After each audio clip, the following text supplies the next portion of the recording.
Hi all, welcome back to my YouTube channel. ఈరోజు మా ఇంట్లో సండే స్పెషల్ వచ్చేసి gongura mutton curry with white rice. ముందుగా 3 కట్టల గోంగూర, 3 మీడియం సైజ్ ఆనియన్స్, అలాగే 4 పచ్చిమిరపకాయలు ఇవన్నీ కట్ చేసి వేరి పెట్టుకోవాలి. ఒక కుక్కర్లోకి 5 టేబుల్ స్పూన్స్ ఆఫ్ ఆయిల్ వేసి అందులోనే ఆనియన్స్, జింజర్ గార్లిక్ పేస్ట్, అలాగే చిటికెడు పసుపు కూడా వేసుకొని దాన్ని కూడా బాగా కలిపేసుకోవాలి. అందులోకే మనం 2 టేబుల్ స్పూన్స్ ఆఫ్ కారం కూడా వేసుకోవాలి. అలాగే మనకి రుచికి సరిపడినంత ఉప్పు కూడా వేసేసుకోవాలి.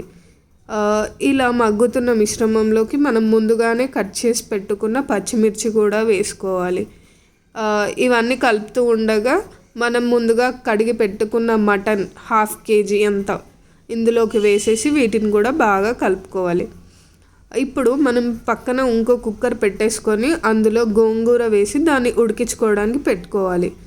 ఇప్పుడు మటన్లోకి ఒక పెద్ద గ్లాస్ అంత వాటర్ కూడా పోసేసి ఉడికించుకోవడానికి మనం దానికి విజిల్ పెట్టి ఒక 5 నిమిషాల పాటు ఉంచేసుకోవాలి. ఇలా పక్కన మన గోంగూర ఉడికేది ఆ మిశ్రమం తీసుకొని అది మంచిగా పేస్ట్ లాగా అయ్యే వరకు స్మాష్ చేసుకోవాలి. మన మటన్ ఈలోపు ఉడికిపోతుంది. అందులోకి మనం ఏదైతే పేస్ట్ చేసుకున్నామో అది వేసేసుకొని కలిపేసుకొని ఒక 10 నిమిషాల పాటు దాన్ని కూడా ఉడికించుకోవాలి. ఇలా ఉడుకుతూ ఉండగా అందులోకి మనం కొంచెం ఒక 1/2 టేబుల్ స్పూన్ అంత గరం మసాలా వేసేసి కలుపుకొని సర్వ్ చేసుకొని తినేయడమే.